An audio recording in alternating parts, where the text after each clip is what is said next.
Ok. Ok. Bueno, el día de hoy tenemos en nuestro seminario de divulgación de la ciencia al doctor Felipe Pacheco Vázquez de la Universidad Autónoma de Puebla, que nos va a dar una plática sobre cráteres y sistema de rayos, de la luna al laboratorio, Felipe.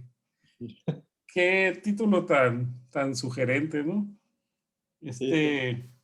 Felipe tiene un trabajo impresionante, ¿no? Muchas publicaciones en los últimos años, ¿no? Se nota que tiene mucha energía en la investigación. Bueno, vamos a escucharlo con atención. Felipe, adelante. Pues gracias. Voy a compartir mi pantalla. Por favor, nada más indíquenme cuando ya se vea todo. Sí, se ve bien. Ahí está. Entonces, ahí ya deben de estar viendo en pantalla completa. Sí, sí, se ve bien. Bueno, pues primero muchas gracias por la invitación a este seminario. Y bueno, aquí dice otro título, pero está bien el que les di ahí, ¿no? De hecho, justamente es estudiar estructuras que se observan en la Luna, en Marte, pero a escala de laboratorio. Entonces, por eso digo que vamos a hacer cosas de la Luna al laboratorio. Y bueno, es un trabajo que desarrollé en los últimos años. Y bueno, es trabajo que desarrolló, esta es la Universidad Autónoma de Puebla. Es para los que no conocen, pues ese es el campus, ¿no? En la ciudad de Puebla es una bonita fotografía aérea, ¿no? Y bueno, aquí está el Instituto de Física por la parte donde se ve la torre que están construyendo de rectoría, pero el Ecocampus, donde está mi laboratorio, está a 20 minutos de ahí, al sur de la ciudad, ¿no? Muy cerca del lago de Valsequillo. ¿No? O sea, ahí está el Ecocampus Valsequillo, un poquito distinta la vista, ¿no? Allá al fondo está el lago. ¿Sí se está viendo? ¿Sí se ve? Claro. Bueno, está el lago y aquí estos son los 3 edificios nuevos del Instituto bueno, del Ecocampus Valsequillo. Y aquí en el BAL 2 está justamente mi laboratorio que se llama Grains Lab y hacemos trabajos que tienen que ver con física de fluidos y materia granular. Bueno, hoy nos vamos a enfocar en materiales granulares.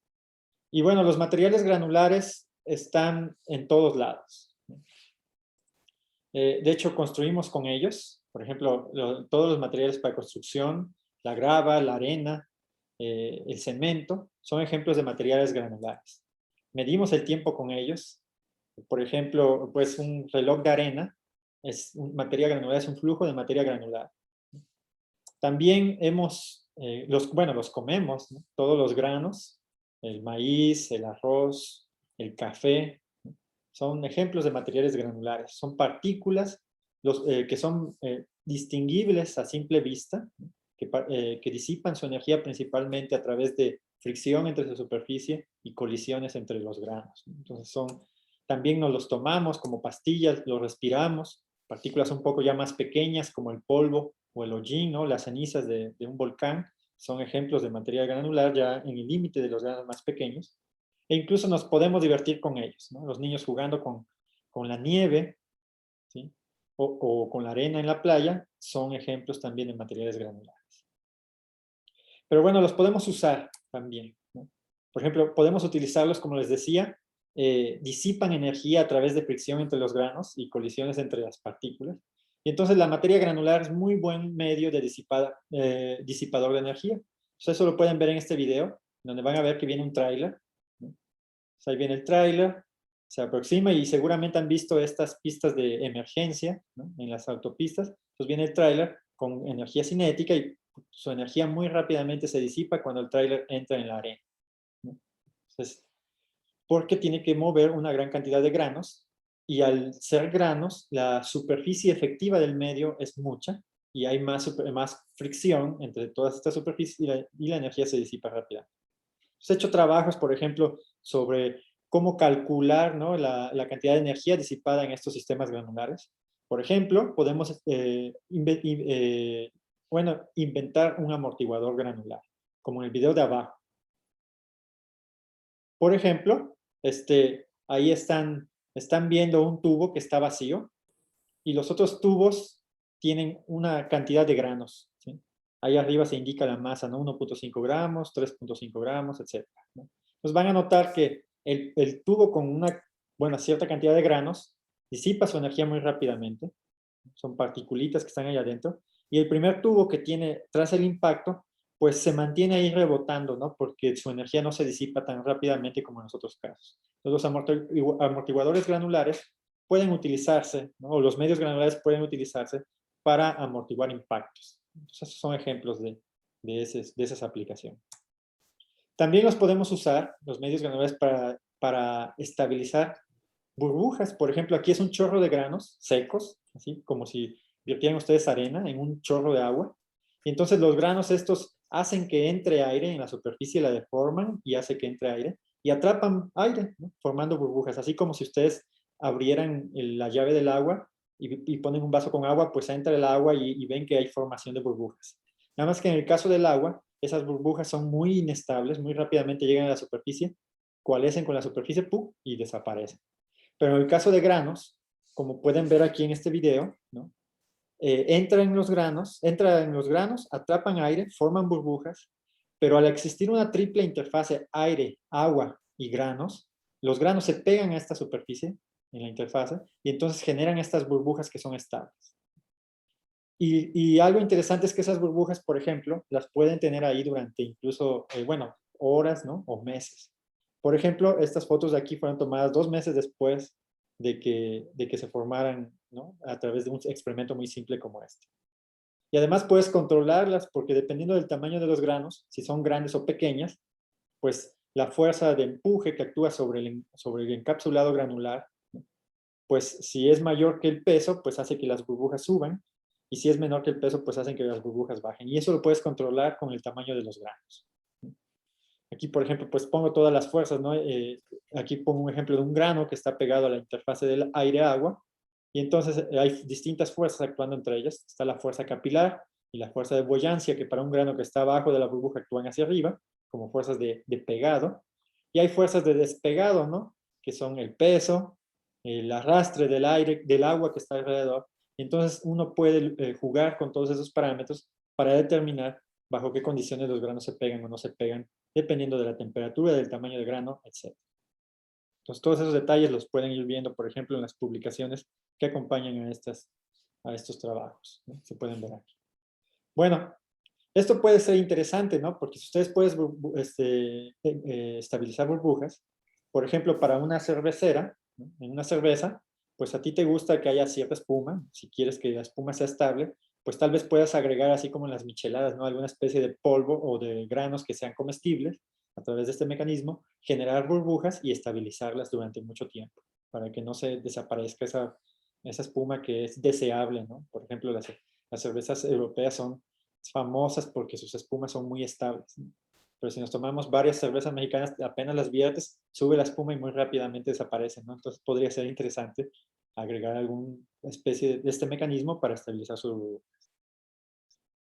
Bueno, pero ya entrando a detalles sobre lo que les quiero platicar hoy, resulta que pues, los materiales granulares están en donde sea, como les platicaba, ¿no? Por ejemplo, están cubriendo las dunas del desierto, las dunas de las playas, ¿no? Pero también, no solamente en la superficie, sino también en el fondo del mar. Por ejemplo, aquí hay 2 imágenes en donde pueden ver esas ondulaciones, ¿no? Que se forman debido al movimiento del agua en la superficie de la arena.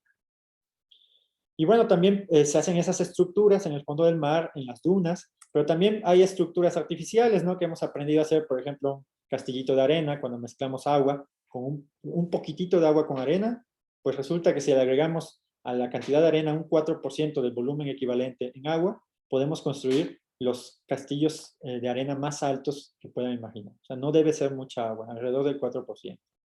Y también podemos ir y dibujar estructuras, ¿no? Como estas famosas estructuras de Andrés Amador, ¿no? Que es un artista que dibuja en arena. O pues cualquier joven ahí enamorado puede ir a hacer una estructura como este corazón. Y bueno, lo podemos ver muy bonito, pero realmente si lo comparamos con lo que pueden hacer otros seres, nos damos cuenta que somos bastante rudimentarios. Por ejemplo, aquí abajo, estas 2 imágenes, ustedes podrían ser, ¿no? Pues algún artista fue y en el fondo del mar hizo algo como eso. Pero resulta que no es en realidad una estructura hecha por este pez, ¿no? Un pez globo en Japón. Durante mucho tiempo pues se veían estas estructuras, se sorprendían, bueno, ¿y quién las hace? Y bueno, se hizo un estudio ahí en la BBC en donde encontraron que este pez bueno, en su mecanismo de llamar la atención a la pareja, ¿no? Para aparearse, tiene que hacer este tipo de estructuras en el fondo del mar. Entonces, es un ejemplo de que, bueno, las estructuras también las pueden hacer otros seres vivos, ¿no? Y además más complejas que las nuestras. Bueno, pero no solamente en la Tierra y en el fondo del mar, ¿no? Sino que también en otros planetas. Por ejemplo, Marte, Mercurio, la Luna, son básicamente superficies cubiertas por algún medio granular, arena y rocas. Por ejemplo, la famosa pisada de Neil Armstrong, ¿no? Ahí sobre la superficie de la Luna, pues es básicamente en arena. O aquí, como les pongo estas imágenes de los rovers que se han enviado durante las últimas 2 décadas a, a Marte, ¿no? Por ejemplo, el Spirit dejó de tener comunicación con la Tierra en marzo del 22 de 2010 debido a que se quedó atorado, ¿no? En una trampa de arena. El Opportunity también dejó de cargar sus baterías debido a una tormenta de polvo, ¿no? Y de arena en el 2018.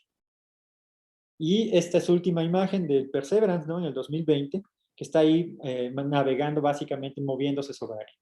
Entonces es importante, dado que estas superficies están cubiertas por arena, pues comprender cómo nos podemos mover de forma eficiente en arena, cómo podemos limpiar nuestras superficies de arena, etc., ¿no? Entonces no solamente en la Tierra, sino también en otros planetas.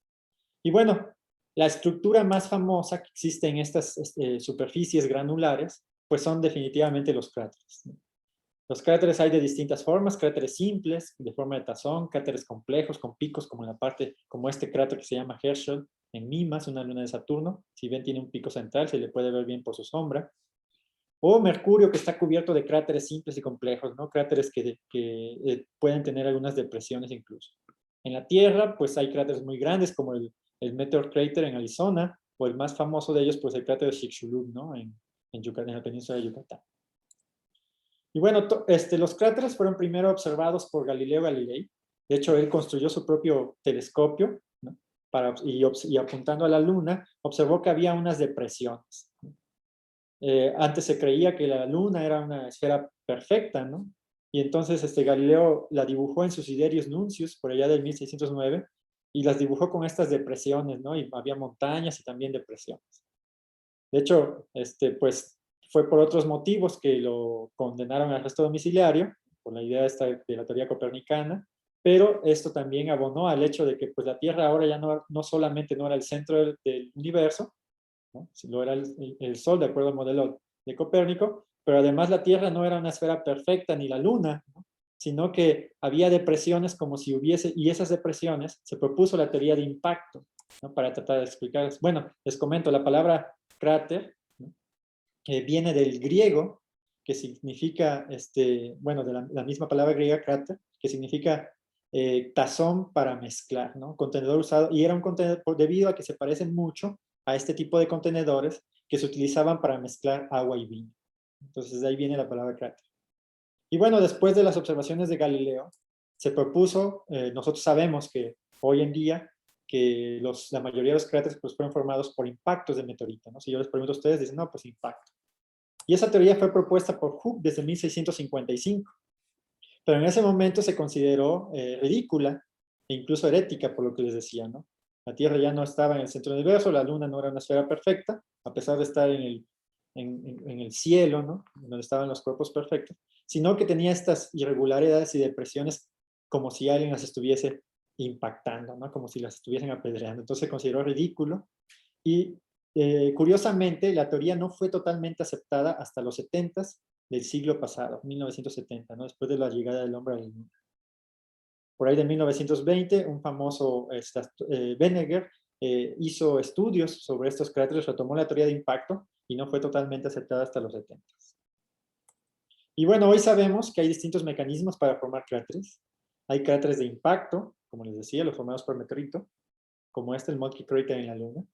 Pero también hay cráteres como de subsidencia, que se forman cuando, por ejemplo, agua subterránea hace contacto con magma, el agua se evapora, genera mucha presión, explota la cavidad y se libera el vapor y la superficie se sume. El de colapso es muy parecido, nada más, por ejemplo, este es el cráter que está en Turkmenistán, se llama la Puerta al Infierno, ¿no? De Door to Hell, y se llama así porque era una bolsa de metano, de gas metano que fue perforada por una petrolera rusa. Entonces el gas se escapó o se quemó, ahí está, de hecho desde entonces está en llamas, y entonces la superficie se colapsó. Algo muy parecido a lo que sucede con el socavón, ¿no? El famoso socavón que se hizo aquí en Puebla hace unos meses. Pues también la superficie se colapsó.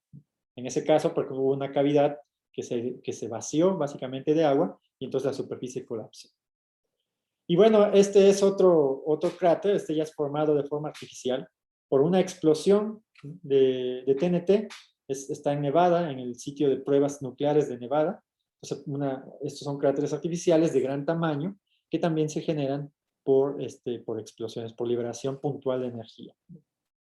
Y bueno, todos estos sistemas, cráteres de impacto, de distintos mecanismos, no se pueden estudiar de forma sistemática a gran escala.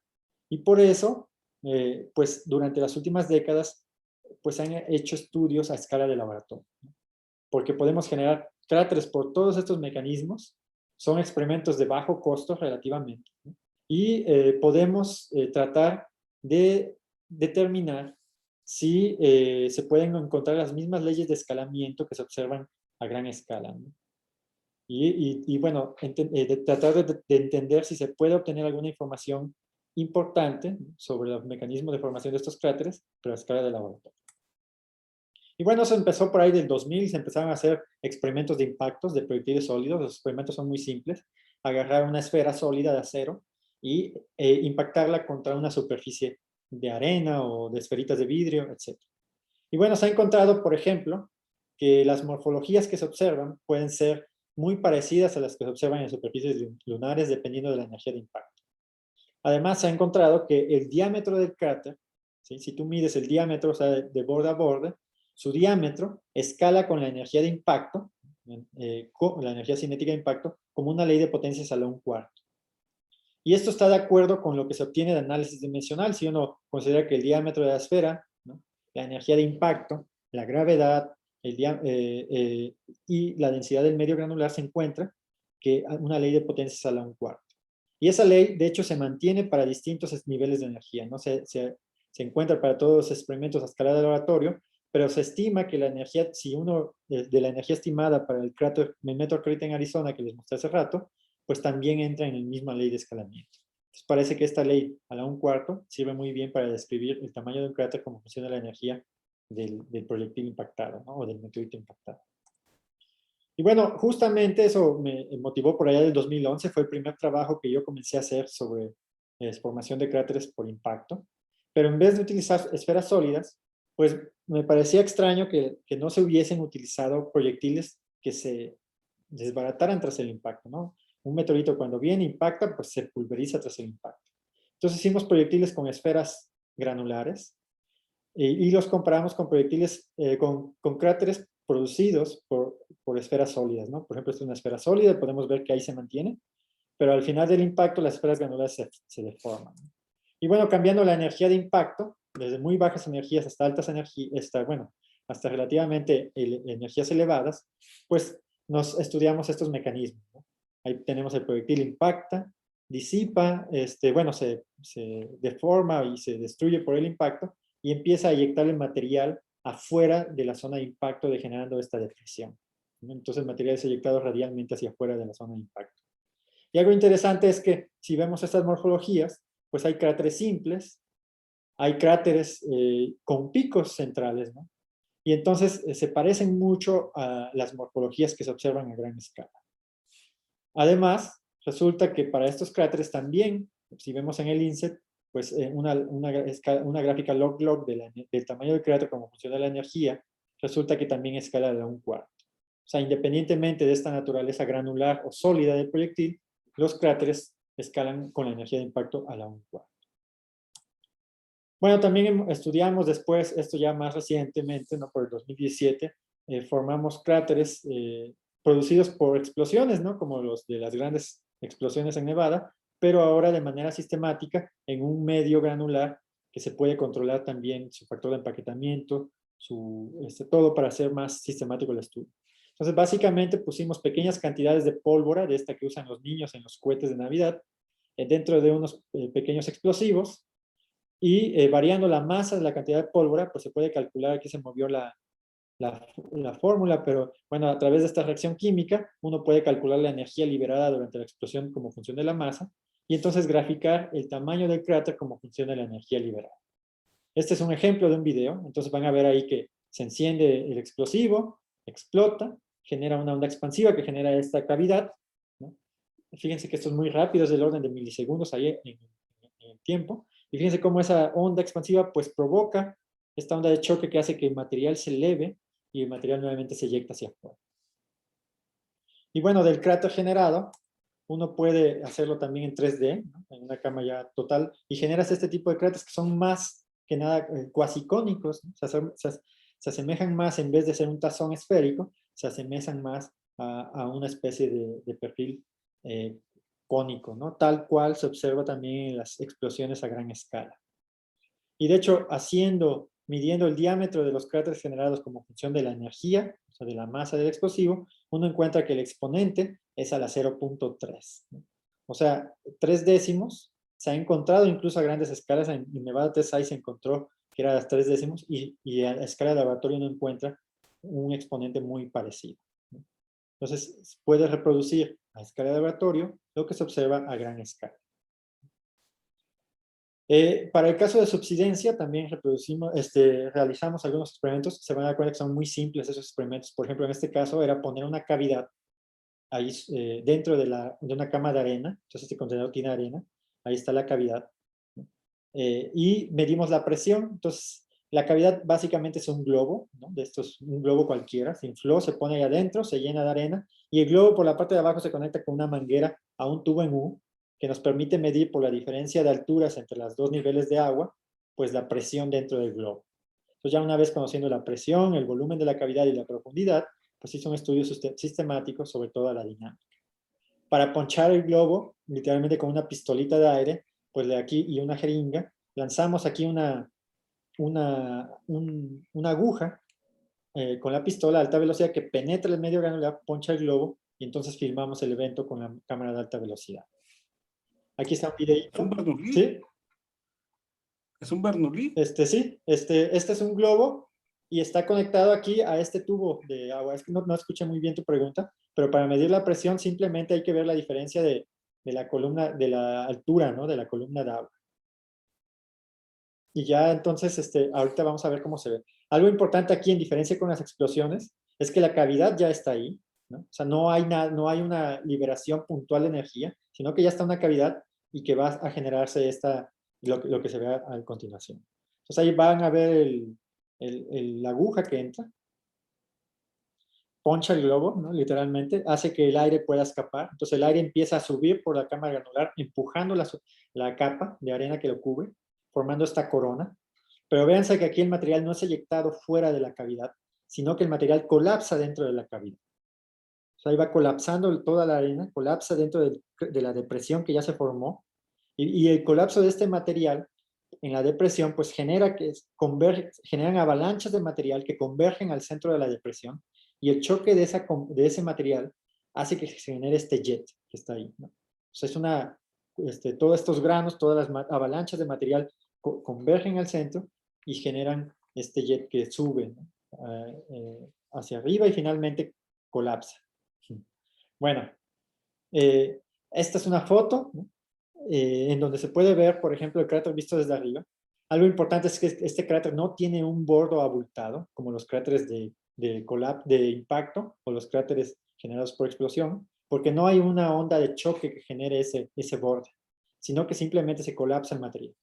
Y de hecho, esta imagen que está, este se generó para una presión elevada, pero si nosotros disminuimos la presión, entonces se encuentran que se forman cráteres con terrazas, ¿no? O sea, si el gas se libera más lentamente, los cráteres generados son con terrazas. Y curiosamente, este es un cráter que se observa en Arcadia Planicie, en Marte, ¿no? Y entonces, nótese cómo la estructura es muy parecida. De hecho, el cráter no tiene un borde elevado, se forman terrazas tal cual en estos experimentos. lo cual implicaría que este tipo de cráteres, por ejemplo, de los cuales no se entiende bien el mecanismo de formación, podrían haberse formado por la liberación lenta de algún gas en la superficie, bueno, enterrado bajo la superficie de Marte. Entonces, eso es lo interesante, que viendo los resultados de nuestros experimentos podemos tratar de entender cómo se formaron cráteres en otros a gran escala. Y de hecho todo eso lo pusimos en un artículo que fue publicado ahí. Bueno, cada uno fue distintos artículos, pero todo esto lo juntamos. Hicimos un review sobre los distintos mecanismos de formación de cráteres que se han estudiado a escala de laboratorio. Y lo importante es que la morfología del cráter nos da información sobre el mecanismo que le dio origen, ¿no? Al menos a escala de laboratorio, ¿no? Y esto, si lo tratamos de escalar a gran escala, pues nos diría lo mismo. Tú podrías agarrar tu telescopio, ver un cráter, ver su morfología en algún planeta o en la Luna, y analizando su morfología, uno podría determinar qué tipo de mecanismo le dio origen. Bien, bueno, esto tiene que ver con cráteres, pero los cráteres no están así nada más en la depresión y ya. Hay cráteres muy interesantes, como el cráter Tycho, que está aquí, justo el más grande que se ve aquí. Y algo interesante es que ustedes pueden ver como líneas, ¿no? Saliendo radialmente del punto de impacto. Bueno, eso se llama sistema de rayos, y resulta que fue una especie como de enigma en la astronomía, ¿no? Durante mucho tiempo, porque resulta que ni simulaciones ni experimentos a escala de laboratorio eran capaces de reproducir estas líneas, ¿no? Estas estructuras lineales. De hecho, si nosotros vemos el material eyectado por un impacto, por ejemplo, este es el impacto de un proyectil esférico, pues vemos que hay una eyección uniforme de material en todas direcciones. Entonces, para estudiar el origen de los sistemas de rayos, nos preguntamos si la geometría del proyectil podría estar jugando un papel importante, ¿no? Y entonces hicimos algunos experimentos de impacto. Aquí está la cama de arena, ¿no? Y desde aquí arriba, con un electroimán desde distintas alturas, dejamos caer un proyectil, pero en vez de que fuese una esfera perfecta, pues le hicimos algunas protuberancias, ¿no? Algunas concavidades como estas de aquí, ¿no? Y trabajamos incluso con otras geometrías más extrañas, ¿no? Como esta, que parece una estrella de mar, ¿no? Y varios triangulares, sección transversal cuadrada, etc. Y también esféricos. Y bueno, estos videos muestran la diferencia. En el primer caso viene el proyectil esférico, impacta, y entonces se eyecta el material en todas direcciones y se forma esta cortina. Bueno, está sobre un papel negro para ver bien en qué dirección se eyecta el material y se ve relativamente uniforme. De hecho, ahí está el pico central, ¿no? Que también se genera por el impacto del proyectil, en este caso. Ahora, pero si lo hacemos con un proyectil con protuberancias, ya la eyección no es uniforme, ¿no? Sino que se forman estos sistemas de rayos. Entonces, pues nuestra postura fue, miren, parece ser que la geometría del proyectil determina si se forma un sistema de rayos.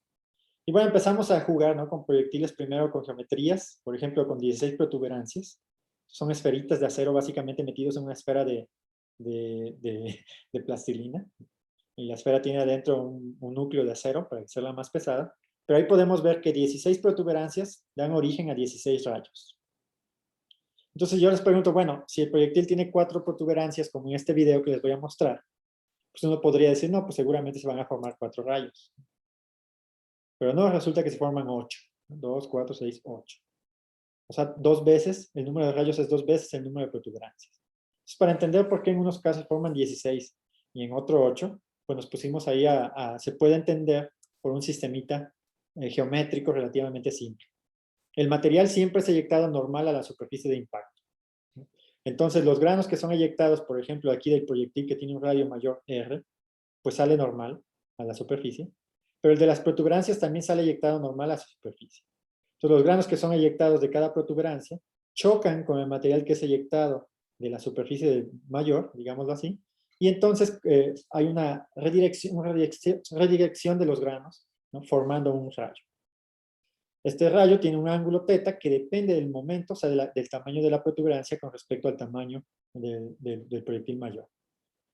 A cada lado de la protuberancia se producen 2 rayos. Y entonces eso explicaría, para protuberancias relativamente alejadas, por qué el número de rayos es igual al número de protuberancias. Pero si las protuberancias están muy cercanas entre sí, entonces el rayo que es eyectado de un lado puede converger y chocar con el rayo eyectado del otro lado. Y entonces esos rayos forman un rayo mayor. Y entonces, por cada dos protuberancias habrá una protuberancia entre ellos. Y lo mismo sucedería a los otros lados. Y por lo tanto, para ese caso, el número de rayos sería igual al número de protuberancias. Y bueno, por un análisis geométrico muy simple de estas dos alturas, pues se puede llegar de estas dos, del arco de la separación que existe entre las protuberancias, el radio de la protuberancia y el radio de la protuberancia menor, uno puede encontrar cuál es la condición para que se pase de dos veces el número de protuberancias a una vez el número de protuberancias. Y esa condición está dada pues, por esta expresión.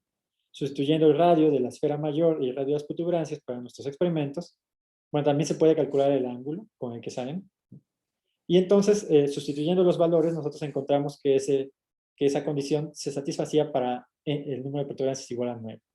Y aquí se ven los experimentos, ¿no? Para 3 protuberancias, pues tenemos 6 rayos.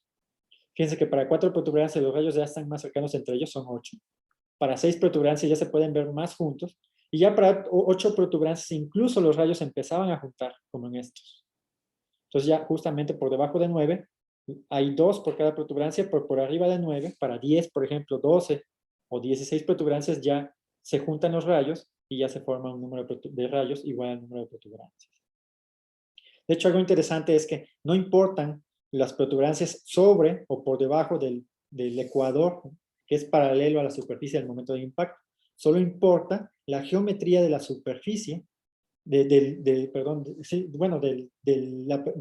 la circunferencia que está en el plano, ¿sí? En la circunferencia mayor, ¿no? Esa es la que es importante. De hecho, la que determina las protuberancias. Pero bueno, incluso también medimos la longitud máxima de estos rayos, ¿no? El material es eyectado, y si nosotros despreciáramos la resistencia del aire, como sucedería en la Luna, entonces pues sería un simple tiro parabólico, ¿no? Pero que dependería de la velocidad con la que es eyectado el material. Pero en la Tierra, al haber resistencia debido al aire, pues tuvimos que considerar, pues calcular el número de Reynolds para nuestros granos y determinar qué tipo de arrastre se generaba entre las partículas. Entonces resolvemos la ecuación diferencial, encontramos las soluciones, ¿no? Y entonces ajustamos esas ecuaciones para la parte de elevación, aquí es Y en lugar de Z, para la parte Y, y entonces podemos ver que efectivamente la longitud de los rayos calculada es mejor considerando, o es mejor ajustada por el modelo, considerando la resistencia del aire que sin resistencia del aire. Pero esto era importante porque en la Luna, pues repito, no hay aire, entonces sería un simple tiro parabólico, mientras que en la Tierra tuvimos que considerar el arrastre producido por el aire. Bueno, ustedes me podrían decir, bueno, pero proyectiles con protuberancias, eso no parecen a un meteorito real, ¿no? Un meteorito real es distinto, por ejemplo, es como este, ¿no? Es el meteorito de Tamentit, ¿no? Que está en Algeria, ¿no? Y fíjense que tiene como curvaturas, ¿no? Este es un ejemplo de una curvatura muy, muy marcada en este lado. Y bueno, entonces hicimos experimentos con proyectiles que tuvieran curvaturas, como este que tiene 2 curvaturas importantes. Nótese que hay una aquí y otra curvatura por este lado. Y entonces, tras el impacto, ustedes ven que se forman 2 rayos, se pueden ver ahí, se van formando este rayo y este rayo. De hecho, se puede ver ligeramente aquí la formación de los rayos. No está una superficie negra, entonces no es tan fácil verlos, pero se pueden ver aquí un rayo y el otro rayo, que salieron justamente de la superficie donde de las curvaturas del proyectil. Entonces, los rayos también se pueden generar siempre y cuando la curvatura del proyectil haga que el material converja para formar el rayo. Ahora, algo interesante es que si ustedes ven el cráter resultante, el cráter tiene un borde circular, independientemente de que el proyectil que lo formó fuese amorfo totalmente. O sea, el cráter en sí no te da información sobre la forma del meteorito o del proyectil que lo creó, sino los rayos que lo generaron. Entonces, del sistema de rayos podemos saber que había una curvatura y otra aquí. Y ese cráter es circular. Eso también es bien interesante, ¿no? El cráter circular independientemente de la forma del meteorito, del proyectil que lo creó. De hecho, aquí están otros 2 cráteres, uno formado con protuberancia. Ustedes pueden ver los sistemas de rayos. Efectivamente, nos dan información sobre cómo era el proyectil que lo generó. Incluso generado por esta estructura extraña de tipo estrella de mar, pues pueden ver que el cráter es relativamente circular, ¿no? Mientras que los picos nos dan la información de dónde estaban las curvaturas que las dieron origen. Es más, si yo les enseño estas fotos y les digo, a ver, díganme, ¿cuál era la geometría del proyectil que los generó? pues es muy complicado verlo porque los cráteres son circulares, ¿no? Y resulta que, bueno, el primero fue producido por uno con sección transversal cuadrada, otro triangular y el otro una esfera. Y bueno, resulta que conforme nosotros aumentamos la energía de impacto, por ejemplo, vean el caso triangular, para alturas muy bajas, 10 centímetros solamente, pues el cráter que se genera pues tiene información sobre la geometría. Pero conforme aumentamos la energía a 50 centímetros, a medio metro, pues ya el cráter ya se ve todavía triangular, pero, pero ya empieza a ser un poco más redondeado. Y ya para 2 metros ya básicamente son circulares, ¿no? Para los tres casos. Pues puede uno medir la circularidad de estas contornos y graficarla como función de la energía. Y resulta que es muy rápidamente, tiene una saturación exponencial, ¿no? O sea, muy rápidamente satura al valor de circularidad 1, que te diría que los proyectiles ya se hacen circulares. Además, medimos las leyes de escalamiento, independientemente de la forma de los proyectiles, si fueran cuadrados, triangulares, circulares. En todos los casos encontramos una ley de potencias a la 1/4, como se muestra aquí en los exponentes. O sea, la ley esta de potencias a la 1/4, conocida para proyectiles esféricos que todo el mundo había estudiado, pues también es válida para proyectiles no esféricos. Solo depende de la energía de impacto, o sea, de la masa del proyectil, ¿no? En este caso de la velocidad de impacto, pero no de su forma. Y bueno, eso nos llevó a resultados bastante importantes, bueno, interesantes. El primero es que los sistemas de rayos pueden ser producidos por el impacto de proyectiles no esféricos. El segundo es que los cráteres se hacen circulares independientemente de la geometría del proyectil, conforme la energía de impacto aumente. Y esto podría explicar por qué la mayoría de los cráteres de impacto observados en la naturaleza, por ejemplo en la Luna o en Marte, pues tienen este borde redondeado, aun cuando los meteoritos que los crean, evidentemente, pues no son esféricos. Y encontramos que las dimensiones de los cráteres siguen la famosa ley de potencial a la 1/4, independientemente de la forma de proyectil. Bueno, eso ya lo pueden ver los detalles en esta publicación en 2019. Bueno,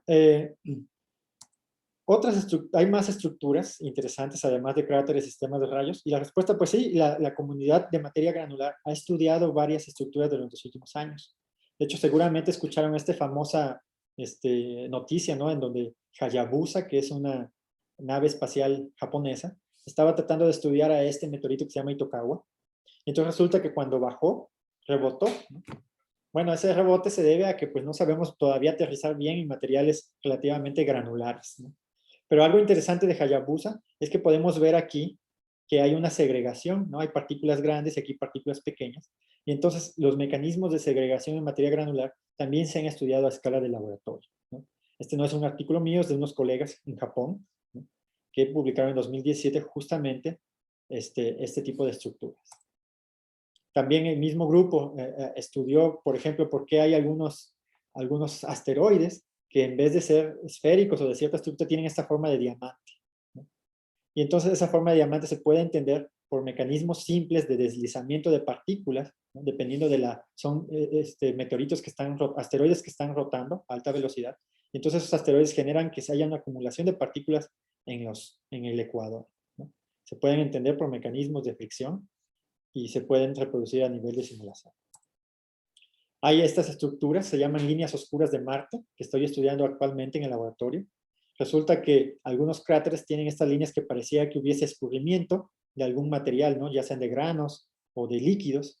Y pues resulta que se pueden entender, o bueno, nosotros hemos hecho algunos experimentos donde se pueden encontrar que dependiendo de qué tan empaquetado el medio granular está, pueden haber avalanchas que son muy delgadas, como las que se observan aquí.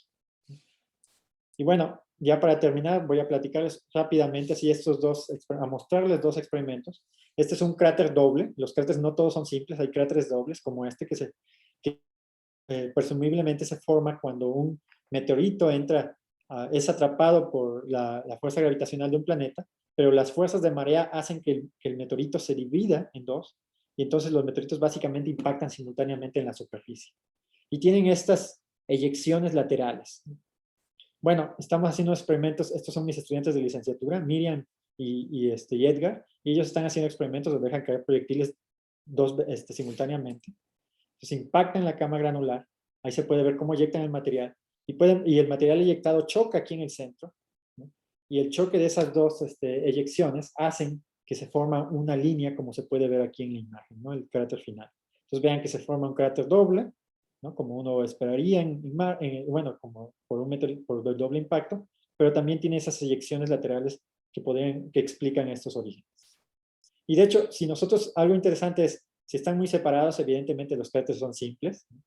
Hay un rango en el cual los diámetros de los cráteres se superponen y forman cráteres dobles.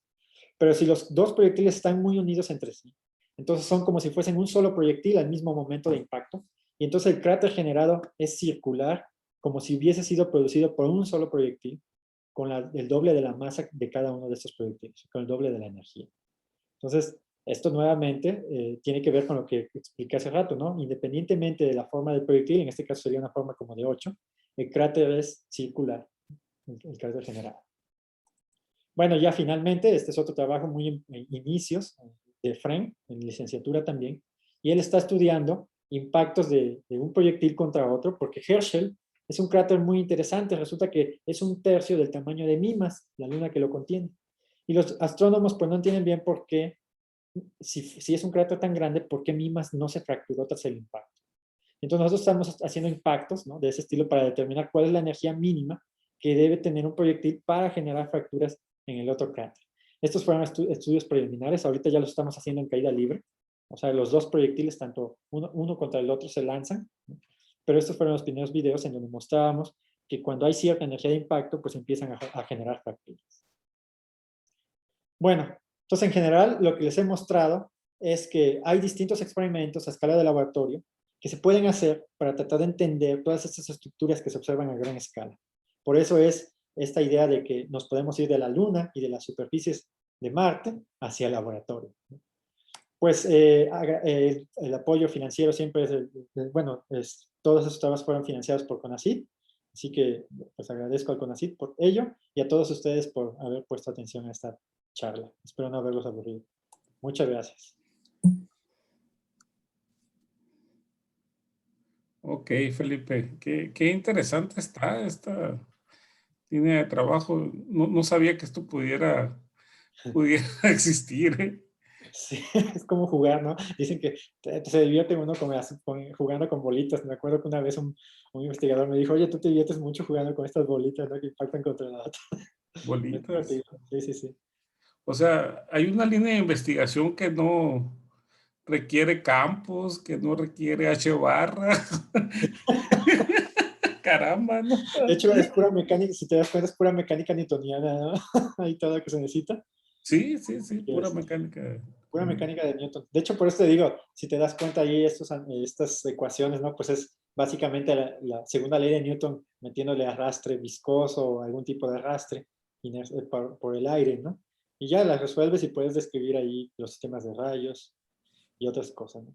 No están tan simples, realmente hay cosas muy complicadas que tienen que ver con el hecho de que, pues al ser granos, hay muchísimos granos, ¿no? Y entonces las Sí, simulaciones pues ya no son tan simples, por ejemplo. Se tiene que hacer más tipo de medio continuo, pero está interesante. sí, claro. O sea, no te puedes ir con la segunda ley de Newton partícula por partícula, ¿no? Exactamente, exacto, a eso me refiero. Las simulaciones ya no las puedes hacer con miles, por ejemplo, si ya quieres 1.000.000 de granos ahí, ¿no? Y decir, bueno, a ver, vamos a ver cómo se mueven todos esos granos, pues ya te metes en problemas. Y los modelos de fricción también son complicados. 1 millón de granos sería un poquito de De arenita. coño, exactamente. Entonces imagínate, ¿no? O sea, realmente te digo, las simulaciones se hacen más, por ejemplo, con CUDA, asumiendo medio continuo, como si fuese un fluido, y se le asocia una viscosidad efectiva al medio. Pero pues eso te Sí. lleva a complicaciones, ¿no? Tú programas con CUDA. No, yo hago principalmente experimentos. De hecho, mi parte que yo he hecho de simulaciones, las hago de hecho en MATLAB. Yo no las he hecho en CUDA. Quien hace las simulaciones en CUDA han sido mis estudiantes. Ellos Es sí, complicado CUDA, ¿no? complicado. Sí, sí, sí, sí. Sí. O Yo hago sea, más dinámica molecular, más en MATLAB, por ejemplo, ahí no metes pues un algoritmo tipo Berlet, ¿no? Y ese tipo de cosas. Y metes ahí un modelo hertziano de contacto, un modelo para disipación que sea proporcional a la velocidad o alguna fricción con las paredes, si es en 2D, y ese tipo de cosas, ¿no? Pero ya con CUDA ya. sí, no contaste mucho de los modelos que usas, ¿no? Sí, sí, sí. Sí, No. de hecho, realmente, por eso te dije cuando me platicaste de crear divulgación, dije, bueno, pues si es de divulgación vamos a dejarlo así como en la parte bonita, ¿no? Siempre los videos y los resultados que son interesantes. Pero hay Exacto. varios, todos estos trabajos tienen sus respectivos modelos. Entonces, Ok. y hay tanto simulaciones como trabajo, un poco de modelo ahí. Principalmente, de hecho, los modelos son más que nada, son escalamientos, ¿no? Son análisis dimensionales que te permiten, pues, encontrar estos escalamientos a la un cuarto, a la un tercio, dependiendo de las variables importantes y de las escalas de energía. Ok. Sí, sí, sí. Ahorita Brian levantó la mano, pero ya la bajó. Brian, ¿quieres preguntar algo? Sí, eh, el, cuando la primera vez que salió la de la relación a la potencia un cuarto, Sí. dijo que pues con eso como que comprobaba que también aplicaba para los cráteres grandes en la naturaleza, no era como dependencia entre el diámetro del cráter y la energía del impacto. Sí. Pero yo me salió la duda de que en los cráteres de la naturaleza, ¿cómo estiman cuál fue la energía del impacto? Sí, de hecho, esa es una buena pregunta y tiene que ver con la cantidad de masa eyectada de la zona del impacto, ¿no? O sea, tú puedes estimar aproximadamente la cantidad de energía eyectada. Entonces, hay un modelo de energía que es bastante chistoso, en donde dices, bueno, imagínate cuánta energía tú necesitas para agarrar esa masa y sacarla del cráter. No es así tan directo, pero es básicamente una estimación de ese tipo. Y entonces, para los cráteres a gran escala, donde tú conoces la profundidad, por ejemplo, o puedes determinar de algún modo la profundidad del cráter y su diámetro, por esos mecanismos es que se determina o se estima aproximadamente cuál debió haber sido la energía de impacto del proyectil. Y de hecho te pueden decir también cuál es la velocidad, ¿no? O sea, bueno, la energía de impacto te pueden dar cierta idea también del tamaño del proyectil. Son ya modelos que los astrónomos utilizan que son un poquito más complicados, no son tan simples, pero que a final de cuentas te permiten estimar la energía de impacto y de ahí encontrar que el escalamiento que obedecen es a la un cuarto, muy cercano a la un cuarto, como se encuentra a escala de laboratorio. Por eso es que se mencionan. Pues hay algunos trabajos, por ejemplo, de Melosh, ¿no? Que es un astrónomo que ha trabajado mucho sobre la formación de cráteres en Estados Unidos, a gran escala, ¿no? En donde justamente dan estos escalamientos y explican bien cómo, dependiendo de distintos regímenes de energía, puedes encontrar a la un cuarto y ya para otros mecanismos a la un tercio, ¿no? Entonces, es así. No es tan fácil, pero se utilizan esos mecanismos que te comento. Ok, y otra duda, en sus experimentos ahí, los que usted hace, todos los proyectiles los dejan caer, o sea, la energía es de la caída libre, o también han intentado disparándolos. Sí. He hecho de los dos. He hecho proyectiles impactándolos. Al principio eran con una pistola. De hecho, hice una colaboración en Japón con un colega que se llama Hiroaki Katsuragi. Y con ellos, ellos tenían una pistola de proyectil, ¿no? O sea, básicamente, o sea, una pistola con un resorte así y con gran energía podías impactarlos. Pero la verdad, aquí yo los que he hecho en mi laboratorio, los he hecho a más bajas energías, por eso se llaman Low Speed Impact Experiments, ¿no? Que las energías de impacto son relativamente las que obtienes hasta, pues hasta unos 14, 15 metros de altura, ¿no? Unos 2 o 3 pisos de laboratorio. Entonces, eso sí se dejan caer. Pero efectivamente hay experimentos que se han hecho, hay por ejemplo en el Jet Propulsion Laboratory, ¿no? En Estados Unidos, ahí tienen una pistola de muy alta energía para impactar bolas y allá lo hacen contra materia granular, pero también lo han hecho incluso hasta con placas, ¿no? Para determinar, por ejemplo, con qué materiales o cómo es más fácil disipar la energía de un impacto, ¿no? Por ejemplo, una nave espacial se puede encontrar algunos de sus alerones con algún pequeño objeto que los impacte. Y entonces diseñan, utilizando estas pistolas, diseñan materiales que puedan resistir mejor el impacto. Entonces sí, hay grupos en todo el mundo que han estudiado tanto usando pistolas para aumentar la energía de impacto, como en estos experimentos a muy baja energía con unos cuantos metros. Incluso en Alemania hay un grupo, hay una, me parece que está en Bremen, una torre que se llama The Drop Tower, y ahí también dejan, pero esa torre tiene 200 metros de altura y ahí también hacen los experimentos, pero la torre además le puedes hacer sacar el aire, generar un cierto vacío, de tal modo que no tengas la resistencia del aire y puedas alcanzar mayores energías de impacto, pero duran. Y esa la utilizan tanto para hacer impactos como para estudiar comportamiento en microgravedad, o sea, en donde no haya los efectos de gravedad. Wow. Gracias. Se hacen cosas interesantes. Tenemos pregunta de Lorenzo, nuestro astrónomo aquí en Hermosillo. Sí, Lorenzo. Hola, Felipe. Ya nos vimos en el Congreso por allá. Ah, sí. Sí. Pues tú estuviste ahí, ¿no? Yo era el moderador. Moderador. De hecho, después Ok. ya te aburrí porque fue muy Sí, parecido. no, está bien, porque en ese momento uno anda en otras cosas también, Sí. ¿no?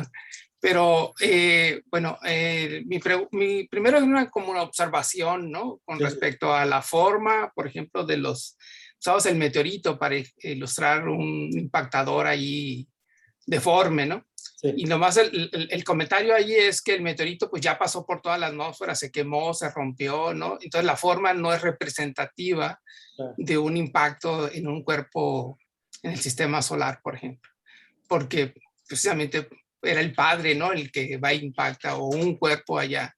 Entonces, en ese sentido, aunque no cambia tu suposición o lo que tú quieres decir, ¿no? Con respecto a la forma. Fíjate Nada más que es un comentario. qué bueno que me lo comentas. Y de hecho, ahí por eso, ya ves que hablé sobre el pico, ¿no? En la Luna. Porque pues, la ventaja que tiene la Luna es que como no tiene atmósfera, ahí sí el meteorito como llega, ¿no? Básicamente. Sí, exacto. Ahí sí como llega. En la Tierra tienes razón. De hecho, los sistemas de rayo, pues en la Tierra no hay cráteres, ¿no? Con sistemas de rayos como estos. Y tienes razón, o sea, ahí ya hay la forma del meteorito ya incluso puede ser incluso esférico, ¿no? Porque el arrastre viscoso, pues lo que generaría sería un cráter así. Pero hay cráteres metálicos, ¿no? Como el de Algeria, ¿no? Que se encontró que tiene efectivamente esta forma curva, ¿no? Y ese se encontró en Algeria. Y en la Luna, pues sería posible, ¿no? En la Luna. Ahora, tal vez tú no lo viste, pero ahí cuando mandé el abstract, ¿no? Le puse ahí, bueno, estas observaciones son estrictamente a escala de laboratorio, ¿no? Pero nos dan una idea de lo que Sí, podría claro. pasar a gran escala. Ok, bien. Pero muchas gracias por tu comentario. De hecho, es muy valioso por eso, ¿no? Para Ok.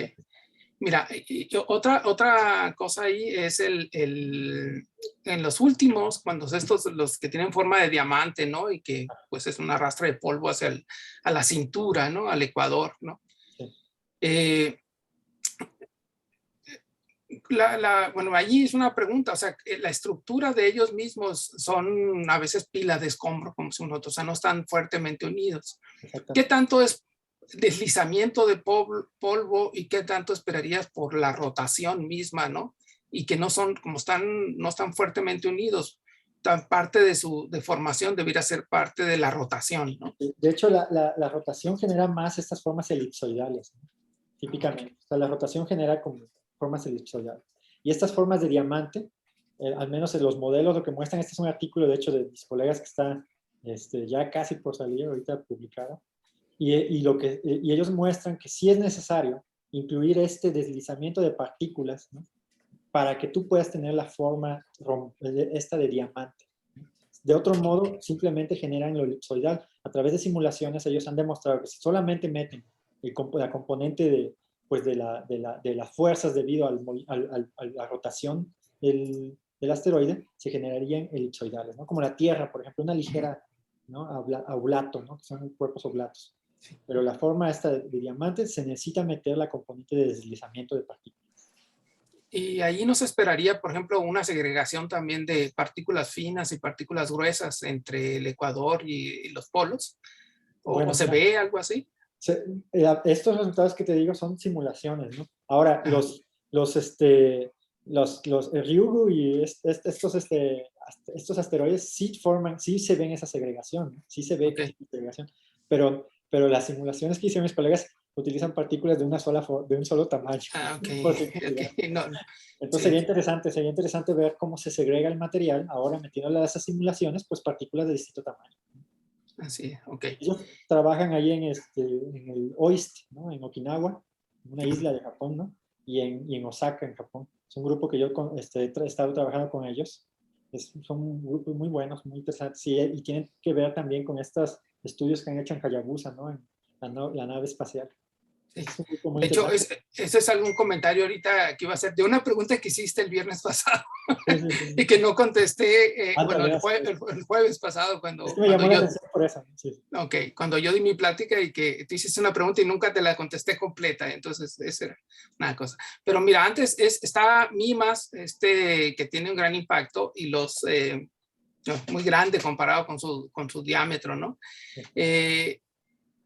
Ustedes están haciendo esto con bolitas, ¿no? Y dices que se escala con la energía. Pero también el otro factor, pues es qué tan fuerte es la cohesión del material del satélite, ¿no? En este caso de MIMAS. Sí. Porque, o sea, no solo la energía del impactador, sino la estructura misma del objeto, que puede ser justamente que sea muy, muy fuertemente y que resista los impactos más que uno débil, ¿no? Un asteroide, digamos, a lo mejor le pega uno de esos y se hace pedazos. Pero, por ejemplo, Vesta, que le pegó un trancazo súper fuerte a algo, seguramente le arrancó un montón, pero ahí está, ¿no? Sí. Claro, hay 15,000 hermanos de Vesta que andan por ahí, entonces seguramente sí que le arrancaron algo, pero se le nota el trancazo, ¿no? Por un lado la depresión y por el otro lado la saliente, ¿no? Sí. Entonces, evidentemente es el otro factor muy fuerte, ¿no? Entonces, hablar en términos solo de la energía del impactador creo que no es suficiente, sino del otro. El problema, es simplificar demasiado el problema, efectivamente. Okay. Sí, lo simplificamos y de hecho los dos proyectiles que nosotros utilizamos tienen la misma, por decirlo así, la misma dureza, ¿no? Porque son hechos con las mismas condiciones, nada más que uno es más grande que el otro. Entonces, para simplificar el problema no estamos pensando si el meteorito es metálico, si es granular. Es una simplificación, ciertamente, tienes toda la razón. De hecho, ahí también, por eso en el Congreso de Astronomía del CNF me invitaron y di esta plática sobre estas cosas y les mencioné, ¿no? Bueno, no se me pongan tan agresivos porque yo sé que... sí. Esto es una caricatura, ¿no? O sea, pero que te permite sacar cosas interesantes. Por ejemplo, esto de los cráteres, ¿no? Que se hacen circulares conforme la energía impacta. Eso está bien interesante, ¿no? Porque uno muestra ahí que tú aumentas la energía de impacto y lo puedes hacer con distintos ángulos. Y, por ejemplo, muchos dicen, no, pero es que hay algunos que están más como estirados, ¿no? Así como elipsoides, ¿no? Y esos son cuando los ángulos de ingreso de los meteoritos ya son muy bajos, pero son abajo de 20 grados, o sea, 14 grados, ¿no?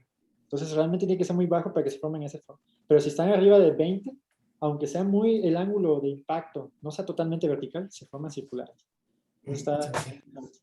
Sí, y ya una última nomás, no sé si haya más, pero si me das chance. Sí, claro. No veo manos alzadas, así que... bueno, seguimos platicando, pues. Allí, mira, por ejemplo, cuando tú haces ese impactador que es... o sea, que tiene protuberancias, ¿no? O sea, hay una proporción entre la protuberancia con el diámetro del impactador, ¿no? Para que sea notable, ¿no? Y de los rayos, sí. que está metido por ahí en los R minúscula y R mayúscula, ¿no? En el caso de los GAMS, cuando vemos los asteroides y todo eso, son tan deformes que las estructuras salientes no son muy grandes comparadas con el cuerpo, ¿no?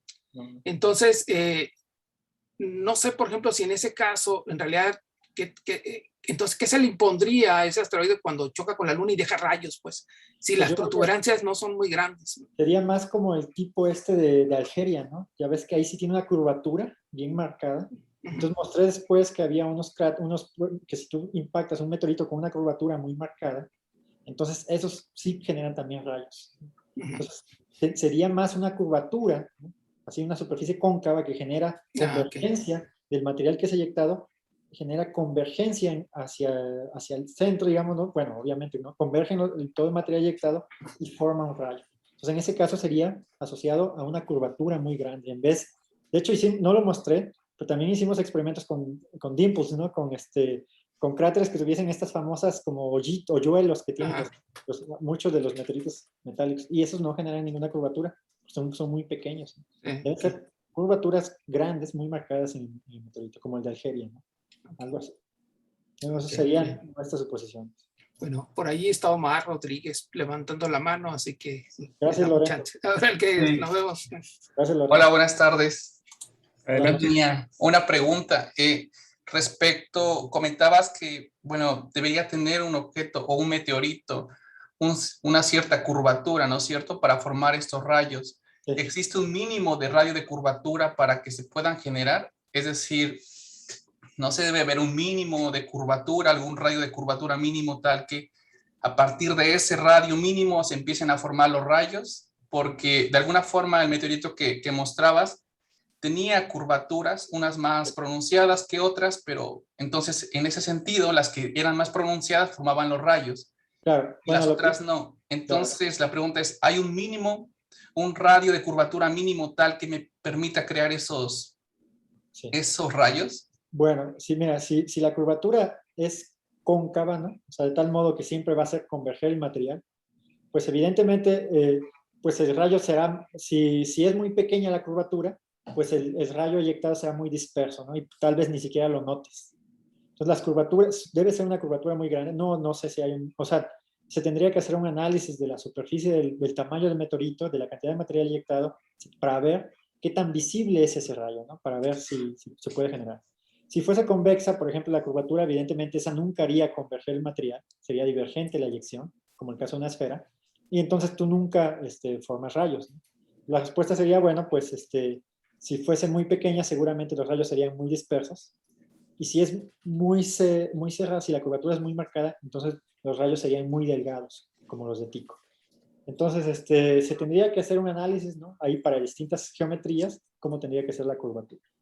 Claro, porque uno pensaría que en general debería haber como, no sé, un radio de curvatura mínimo, sí, y a partir de él se forman los rayos y por debajo del valor de este radio de curvatura no se forma nada, ¿no? Ándale, exacto. Y ahora tengo otra pregunta, bueno, con respecto a la forma que se forma o la que tiene el cráter final, esta forma depende de la forma del meteorito o depende de la energía con la que viaja este meteorito, porque el meteorito sí viaja, pero digamos que es como si tuviese una envolvente, ¿sí?, él, de energía, y entonces de alguna forma lo que primero choca con el cráter o con la arena es su energía, no el meteorito en sí. Exactamente. Entonces la pregunta es, ¿la forma que crean o que se crea en el meteorito es debida a la energía, debida a la forma o una combinación lineal de las dos? Bueno, cuando es muy baja la energía, ¿no?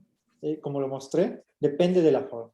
Si la energía es muy baja. Pero conforme tú aumentas la energía de impacto, como lo dices, lo que importa es esta envolvente energía, es este punto de la energía en el momento del impacto es como si tú la cedieras puntualmente al cuerpo mayor, y entonces solamente depende de la energía, ¿no? Entonces, conforme tú aumentas la energía de impacto, lo que domina totalmente es la energía, ¿no? Totalmente. Yeah. Okay. Entonces, a gran escala, uno espera eso. Por sí. eso los cráteres son circulares, ¿no? Uno dice, bueno, pues los cráteres tienen un borde circular porque no depende ya de la forma del meteorito. Exactamente. Depende de la energía de impacto. Entonces, en este sentido, también tendría sentido hablar de un mínimo de energía. Sí, dependiendo de la forma del proyectil. Pues, pero si te das cuenta, son energías muy pequeñas, ya en donde se nota la geometría del proyectil. Para energías más grandes, ya no importa la geometría del proyectil. El cráter se hace circular. Ya, ok. Pues gracias, Omar. Gracias. Y lo blandito del material debe de ser importante también, sí, ¿no? Ese también entra ahí. De hecho, cuando las energías son muy grandes, ¿no? Como eso comentaba Lorenzo, ¿no? Pues hay que depender de cómo es el cuerpo, ¿no? Que es impactado y el cuerpo que impacta. Entonces ahí también entra ahí esos parámetros. En mis experimentos, como fueron sistemáticamente hechos con arena, pues esos entran como una constante, ¿no? En las ecuaciones. Entran como pero arena mojada. Sí, pero ya exacto, por ejemplo, la cohesión es importante. De hecho, si tú impactas una esfera de acero en una cama de arena mojada, tú vas a hacer un tubito, ¿no? No vas a eyectar el material, solamente lo vas a deformar.